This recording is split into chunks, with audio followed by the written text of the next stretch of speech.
et des passerelles à construire, et notamment des compétences à déployer au niveau des sportifs de niveau pour intégrer l'entreprise et l'entrepreneuriat.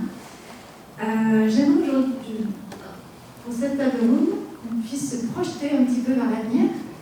Et donc, à l'heure des prochains JO olympiques, paralympiques de Los Angeles 2028 et des JO olympiques et paralympiques 2030 dans les Alpes françaises, qu'aimeriez-vous voir évoluer concrètement pour les talents du sport de haut niveau à la croisée du sport, de l'économique, de l'impact social et des territoires? Vaste question.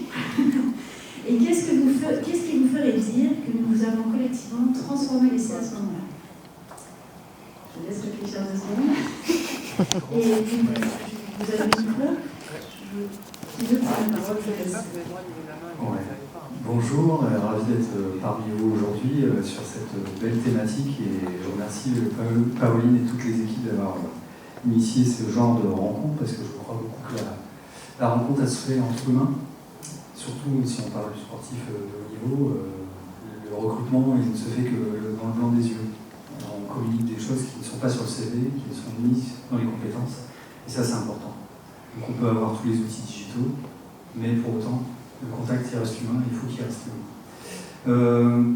Alors, on est sur un territoire de prédilection, un territoire de champion, un territoire d'emploi, et pour autant on voit quand même, aujourd'hui on a fait un bond quand même, je pense qu'on progresse avec les JO, on l'a bien vu, mais il reste encore des étapes à franchir, parce que aujourd'hui les solutions existent, les financements existent, les structures existent, et pour autant, on rencontre encore beaucoup de personnes en reconversion, notamment les sportifs, qui ne savent pas qui est qui ne savent pas qui activer, quel financement, alors que tout est sur la table. Donc moi, j'aurais tendance à dire que le travail, il est collectif, et que c'est à nous de faire équipe, toutes les structures, qui portons, peu importe voilà, les solutions, pour pouvoir être en capacité de comprendre aussi, nous, entre nous, ce qu'on fait, et qu'on puisse orienter.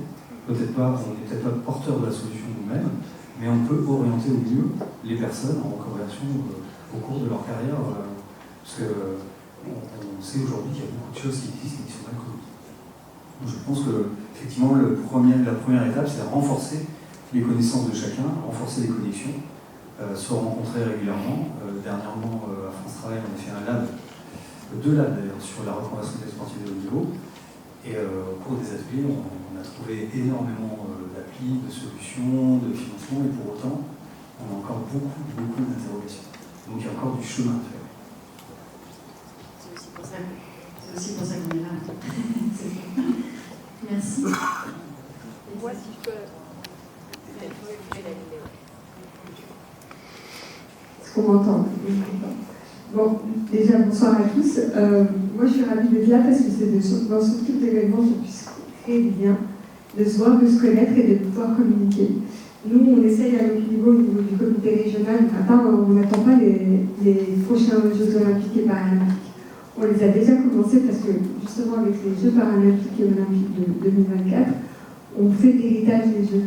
Et du coup, au comité régional, on a commencé à créer ce lien avec France Travail. Et on a déjà un dispositif qu'on est partenaire, justement, pour pouvoir donner, mais pas qu'à des sportifs de haut niveau, à des sportifs tout court, quelles que soient leurs compétences, parce que je pense qu'ils ont tous du talent, ils n'ont pas besoin d'avoir des médailles pour ça. Et du coup, on a créé un dispositif qui leur permet de se convertir au monde professionnel et de se dire, demain je ne suis plus athlète, qu'est-ce que je fais? J'aimerais trouver du travail, trouver quelles sont mes appétences et essayer de voir vers quel métier je me tourne. Et là, c'est pour ça que j'ai ramené Nadia avec moi, parce que justement, c'est elle qui est en charge de ce dispositif qu'on appelle un CERCAP, et auquel on met en place en relation à la fois des athlètes et des entreprises. Je te laisse prendre la parole. Bonsoir à tous. Du coup, le comité régional Île-de-France handisport, on a 3 volets. Effectivement, on a le loisir, dans lequel on peut s'épanouir à travers une pratique d'activité physique renforcée. On a donc la performance, Et on a ce qu'on appelle le troisième volet qui est la réponse à toutes les attentes ministérielles, donc le sport santé, la réinsertion à l'emploi et tous les engagements publics sur le sport féminin, etc. Sur la partie donc, de la réinsertion à l'emploi, vu que c'est apparemment un petit peu le sujet, même si ça, pour le coup ça ne répond pas totalement à la question, mais moi je vous rejoins monsieur parce qu'effectivement l'héritage des structures qu'on a pu avoir, donc l'accessibilité à la pratique, elle est reconnue aujourd'hui surtout en Ile-de-France. Sur la mobilité de la MAP, on a aussi eu pas mal d'avancées. Nous, on rencontre encore des freins parce que le handicap, effectivement, c'est ce qu'on discutait en œuvre par rapport à la PAM et d'autres accessibilités pour pouvoir aller à l'entraînement, aller au travail. Le déplacement pour nous il est compliqué parce qu'effectivement, on parle de mobilité par fauteuil, mais on a aussi tout ce qui est handicap sensoriel. Donc, c'est ces athlètes-là aussi qui ont et qui rencontrent des difficultés prioritaires.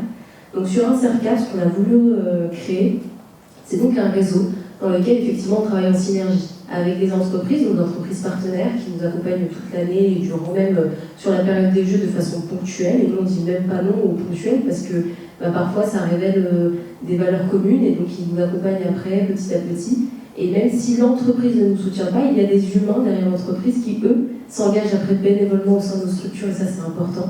Et en bouche à oreille, effectivement, ils peuvent accompagner sur le renforcement du lien. Et on se rend compte que le renforcement du lien entre les humains, ça facilite aussi l'accès à l'emploi.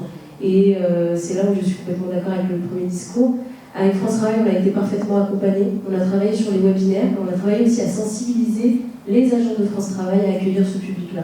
Parce qu'il ne faut pas avoir honte de dire je ne sais pas accueillir une personne en situation de handicap ou je ne peux pas accueillir une personne en situation de handicap. Au contraire, avoir des discours de vérité, ça facilite pour nous et ça leur facilite à eux les usagers l'accès à la pratique et l'accès à l'emploi. Je ne vais pas trop m'attarder sur le dossier, mais pour répondre sur comment on prépare les Jeux paralympiques, effectivement, on a une cellule de performance. Donc nous, au sein de l'Île-de-France, notre travail, c'est de détecter et accompagner les jeunes, surtout, et les athlètes de haut niveau franciliens.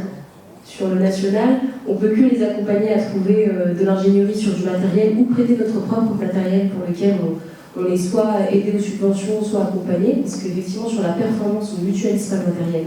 C'est du matériel spécifique parce qu'il doit répondre aux besoins de l'athlète et pas aux besoins du sport uniquement. Et donc ça, c'est un sujet aussi qui est très important. Donc ces financements-là, effectivement, ils sont importants parce qu'il faut équiper l'athlète correctement en préparation, pendant et après. C'est pas le même matériel, surtout quand on parle de fauteuil, parce que ça s'use très vite et ça a un coût très important. Donc ce qu'on a aussi après, c'est effectivement comment s'accompagner de bons acteurs. Parce qu'avoir un acteur qui finance, c'est bien, avoir un acteur qui accompagne, c'est mieux. Donc ce qu'on demande, nous, généralement, à tout ce qui est partenaire, c'est de venir être présent et s'engager humainement.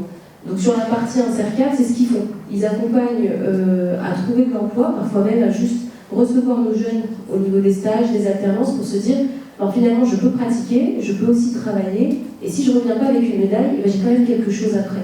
Et je serai quand même reconnue. Parce que, effectivement, si je prends l'exemple le plus dur, c'est si on a un handicap moteur, tétraplégique, C4, C3, C2, on n'a que le basculement de tête. Le reste n'est pas fonctionnel. La seule raison de vivre, c'est le sport. On se donne une seule raison de vivre parce qu'on est dépendant de toujours d'une deuxième, troisième personne, etc. Et parfois, c'est des jeunes aussi qui sont sans famille. Donc on leur crée un projet sportif et par la suite, on leur demande qu'est-ce qu'ils veulent faire de leur vie. Pour eux, ils ont l'impression de n'être capables de rien pouvoir faire. Donc ce qu'on essaie de mettre en place, c'est des rencontres. Et effectivement, je pense que les rencontres dans le blanc des yeux, c'est ce qui fonctionne. Et aujourd'hui, on veut juste retirer un petit peu les croyances et les peurs au sein des entreprises, montrer par les jeux qu'il y a des performances qui sont possibles et donc une raison de vivre et une raison d'être surtout, et valoriser toutes les compétences, même si c'est un clignement des yeux et avoir un cerveau qui est assez fonctionnel pour pouvoir prendre une décision, une planification sur un jeu, avoir la logique interne qui est bien intégrée, et ça fonctionne en général. Donc nous, on essaie de garder un esprit positif, donc voilà. Donc, merci de nous avoir invités, et on espère pouvoir répondre aux questions. Merci beaucoup.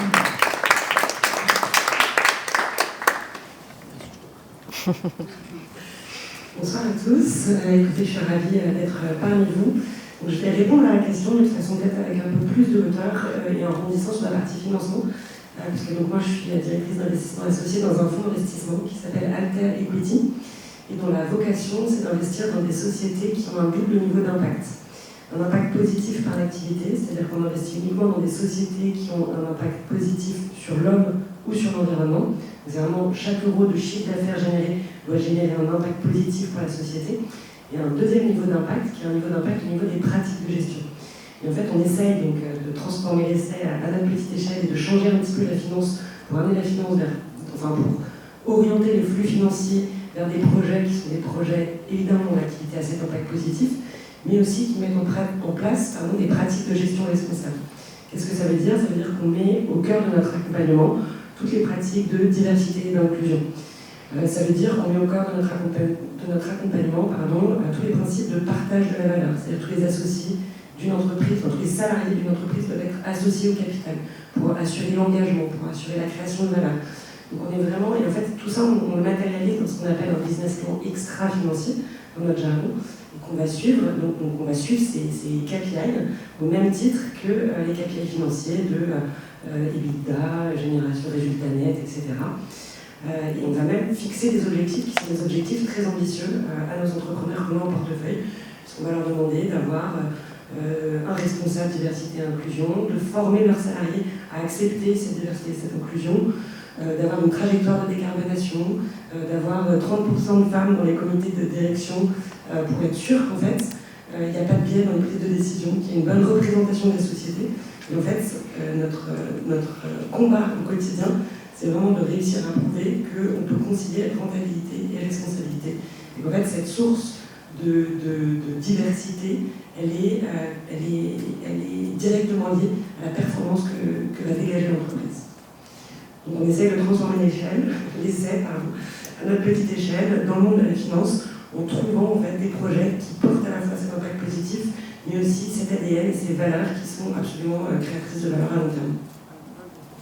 Merci. Beaucoup de choses ont été dites, donc c'est pas forcément facile d'ajouter. Si on se projette sur justement les échéances à moyen terme comme les Jeux Olympiques, dans le domaine de l'insertion professionnelle, du suivi socio-professionnel, l'ambition qu'on pourrait porter, c'est de mieux faire connaître ce qui existe déjà. Il y a énormément comme tout le monde dit, il y a énormément de dispositifs, sauf que malgré le fait d'être dans une ère de la communication et de l'accès facile à l'information, on se rend compte qu'en fait, c'est pas facile. Et donc, pour moi, je dirais qu'il y a cette ambition, c'est de pouvoir cartographier, rendre accessible l'ensemble des dispositifs qui existent. Et ça se passe par, comme beaucoup de gens le disaient, les yeux dans les yeux. C'est-à-dire de réussir à recréer du contact humain entre les acteurs, entre les décideurs, pour pouvoir connecter plus rapidement les athlètes, chacune des situations en face d'une solution. Pour moi, il y a cette partie-là, et une des ambitions qu'on a, parce qu'on va dire on relance la Maison régionale de la performance suite aux Jeux 2024,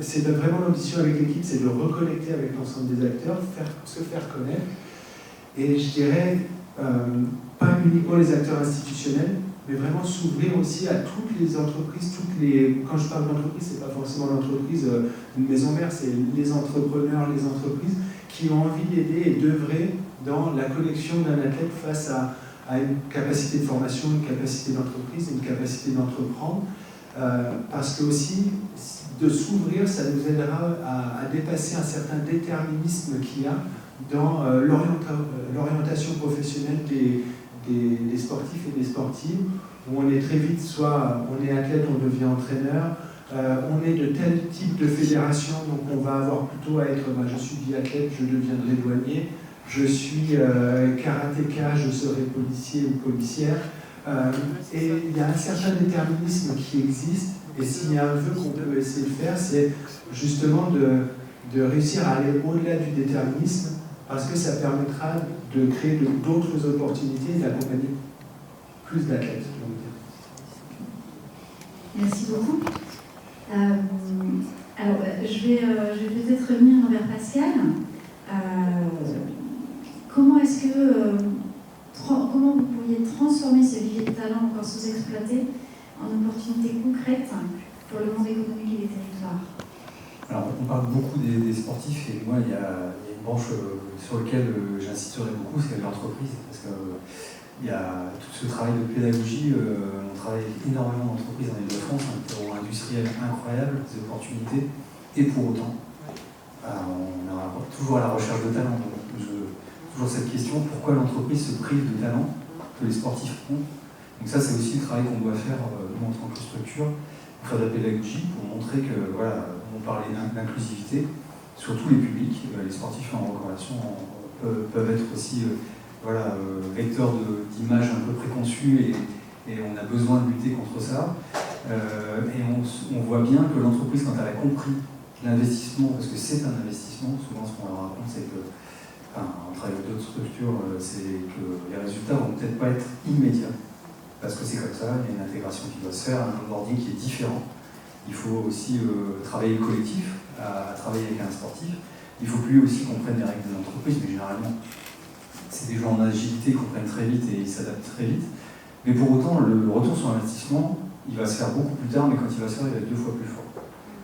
C'est des gens qui, les diplômes, c'est pas un problème, ils vont s'adapter. Et on parlait des hard skills tout à l'heure, il y a tellement de programmes aujourd'hui pour développer les hard skills. Par contre, ils ont un vivier de soft skills incroyable, et qui est immédiatement possible d'enclencher. Donc, moi, je dirais qu'il y a un gros travail auprès des entreprises. Alors, on a vu que ça bouge, les esprits s'ouvrent. Parfois, on parle des jeux parce que c'est des déclencheurs incroyables, parce que c'est une visibilité de fou. On a la chance que toute la population se mette à suivre un sport qu'elle n'a jamais vu avant. Donc elle commence à s'imaginer des choses, mais on voit très bien aussi que le mouvement retombe très vite. Si on regarde les mouvements des paras, c'était vraiment, moi je trouve que c'est un des derniers super exemples pour les Jeux paralympiques. Pour autant, le retour de flamme, il se fait très vite aussi. Et c'est comment on maintient cette flamme, on soit sur le terrain par rapport au sujet qu'on porte tous ensemble, sans attendre, je suis d'accord avec Rémi, on ne va pas attendre les prochains Jeux pour se priver de talents qui sont déjà en performance et qui vont peut-être commencer à se préparer, à commencer à réfléchir à leur parcours professionnel. Alors, j'aurais tendance à dire aussi que moi j'aime pas ce mot de rupture. Quand on dit que le sportif de niveau il arrive à la fin, on a toujours cette notion de rupture parce qu'on sent qu'il y a un pont qui ne se fait pas et on sent qu'il y a un inconnu qui arrive très vite. Je crois plutôt à la force du parallèle, c'est-à-dire qu'il y a un travail aussi à faire, alors je sais qu'il est fait bien sûr, mais qu'on doit continuer de parallèle, de construire son parcours en même temps qu'on construit son parcours professionnel de sportif, de recherche de performance. Et c'est en montrant les exemples aussi que ça marche. J'ai signé un contrat d'image dernièrement avec Clara Matteo, qui est une grande footballeur professionnelle. Et ce qui m'intéressait, c'est pas le fait qu'elle soit dans une grande équipe parisienne et qu'elle soit dans une équipe nationale. Ce qui m'intéressait, c'est qu'elle a développé un diplôme d'ingénieur et qu'elle a embauché dans une entreprise d'industrie chimique qui a accepté de bouger ses lignes, d'en faire un étendard incroyable, de continuer, parce qu'elle est salariée de cette entreprise et malgré tout, elle continue sa performance et elle est déjà assurée de sa trajectoire professionnelle. Donc ça, c'est vraiment un super exemple. Alors, bien sûr, ça ne peut pas toujours se faire, mais en tout cas, c'est de montrer que les parallèles sont possibles aussi pendant la carrière et qu'on peut être accompagné aussi quand la structure sportive le permet aussi, parce qu'on sait que la structure sportive, travailler son projet professionnel, c'est déplacer une partie de son mental sur un autre projet qui n'est pas la performance. Et quand on sait qu'il y a des enjeux financiers, des enjeux de pression, on voit bien qu'il y a des clubs qui le font parce qu'ils sont convaincus que c'est aussi un investissement. Puis il y en a plein d'autres qui sont un peu réfractaires parce qu'ils ne veulent pas que on fasse un parcours parallèle. Donc il y a pas mal de pédagogie à faire un peu partout. C'est sûr, du coup je vais rebondir auprès de Rémi Feiza. Comment justement éviter ces ruptures à l'avenir et construire des trajectoires professionnelles dès la carrière professionnelle, la carrière sportive? En fait, en tout cas pour ma part, moi, ça s'est fait naturellement en fait. On ne cherche pas, on a des opportunités. Quand on a cette opportunité, on essaie de la saisir. Et là où je suis d'accord avec Pascal, c'est pas une question de rupture ou de se dire j'arrête ma carrière sportive pour commencer une nouvelle vie professionnelle. Non, c'est une trajectoire parallèle. Je suis d'accord avec C'est quelque chose qui se fait vraiment en binôme, main dans la main, en se disant les compétences que j'ai acquises en tant que sportive me permettent d'être à la fois une bonne professionnelle dans le monde du travail. Et qu'est-ce que je peux apporter? Là, pour ma part, dans mon cas, chez Dassault Systèmes, moi j'ai eu cette chance-là d'avoir eu cette opportunité qui est venue à moi. Et du coup, je donne envie, et par le fait que j'ai cette appétence au niveau du sport, je fais découvrir le parasport à tous mes collègues qui ne connaissent pas et qui ne connaissent pas le monde du handisport. Donc, même j'essaie de leur faire découvrir par des sensibilisations, en leur parlant de ce que c'est qu'un sport, de comment ça se pratique, mais après aussi de vivre et de faire vivre le handisport au sein de Dassault Systèmes. Donc, je leur amène. Et à l'inverse, comment est-ce que vous êtes arrivé à avoir cette opportunité auprès de Dassault? Parce que... Ouais, alors, c'est vraiment une histoire... c'est une belle histoire parce qu'en fait, il y a 20 ans, j'étais chez Dassault Systèmes, mais j'étais en tant que prestataire extérieur. Et du coup, j'étais valide. Je n'étais pas en fauteuil, je n'étais pas malade. J'ai eu la chance de travailler avec une équipe interne chez Dassault qui était formidable, avec qui j'ai gardé contact pendant 20 ans, qui, au bout de 20 ans, m'a demandé si je me cherchais du travail. Et je leur ai dit, moi, je ne cherche pas spécialement, mais si Dassault Systèmes me propose quelque chose, je serais ravie de l'accepter. Et du coup, de fil en aiguille, ça s'est fait. J'ai eu la mission handicap. Alors, c'était un peu compliqué parce que moi, j'avais des certaines conditions et les conditions, elles n'étaient pas faites pour tous les salariés au sein de Dassault. Mais la DRH a fini par les accepter. Et du coup, ça fait 4 ans que maintenant je suis chez Dassault. Je suis au service de recherche sur un projet à la fois innovant et qui touche le médical, et du coup, parce que ça me concerne, et par cela, je leur fais découvrir également le sport. Donc, pour vous dire, même en tant qu'athlète, c'est d'avoir cette confiance en soi et de se dire, ok, même si je ne pratique plus de sport, je ne suis pas athlète de haut niveau, on me fait confiance sur d'autres chemins, et du coup, je suis prête à apporter mes compétences, mon talent, et le fait d'avoir cette capacité d'adaptation et de résilience qui fait que sur les projets, je fais des belles choses. Et du coup, je suis ravie parce que j'ai de plus en plus confiance en moi et de me dire, au-delà du côté sportif, je peux apporter des choses au niveau intellectuel. Et ça, comme le dit Pascal, c'est bien de faire ce côté, cette trajectoire en parallèle et pas en rupture. Merci. Rémi, du coup, qu'est-ce que vous envisageriez pour accompagner justement cette trajectoire En fait, l'enjeu, c'est de pouvoir rentrer dans une trajectoire globale. On parle beaucoup du double projet, mais là, l'état d'esprit est en train d'aller davantage vers la notion du projet de vie, du sportif ou de la sportive. Et donc, ça montre bien toute la complexité, en fait, qui est dans cette notion. C'est très binaire, le double projet. On est sportif, on est sportif, on est sportive, on cherche à être dans une entreprise, donc on passe par la scolarité, des études, de l'insertion à l'emploi. Mais on se rend compte que quand on part là-dedans, en fait, c'est des projets de vie parce qu'il y a des notions où c'est un temps long. On est jeune, on est dans un CREPS par exemple, et en fait on connaît que son collège, son lycée. Et en fait c'est vraiment ça, c'est la notion de se dire non, on est dans un projet de vie. Parce qu'au-delà de ça, il y a aussi tout ce qui est, on va peut-être devenir parent au cours d'une carrière, on va peut-être avoir des blessures, donc vivre vraiment une expérience unique. Et donc, ce qu'on peut essayer de faire aussi, c'est de planter très rapidement la graine de la curiosité chez le sportif et la sportive, mais cette curiosité de l'entreprise. Et moi, j'ai eu la chance de pouvoir étudier là-dessus quand j'ai fait, après ma carrière, j'ai appris un MBA quand j'étais en Chine en train d'entraîner. Et j'ai travaillé justement sur cette notion de quel est le premier contact avec l'entreprise que l'on a. Et si on revient dans le contexte franco-français, c'est dès notre stage de 3e. Et c'est super tôt, mais en plus on est bien parce qu'on est au collège, on a un stage de 3e, on a une opportunité de rencontrer une entreprise, et qu'est-ce qu'on en fait? Et je crois que c'est super dur d'aiguiser la curiosité d'un adolescent et d'une adolescente. Alors, souvent, avec les sportifs, ils l'ont à fond parce qu'ils sont déjà des super curieux de leur sport, mais c'est de mettre un peu plus d'eau et de soleil sur cette graine.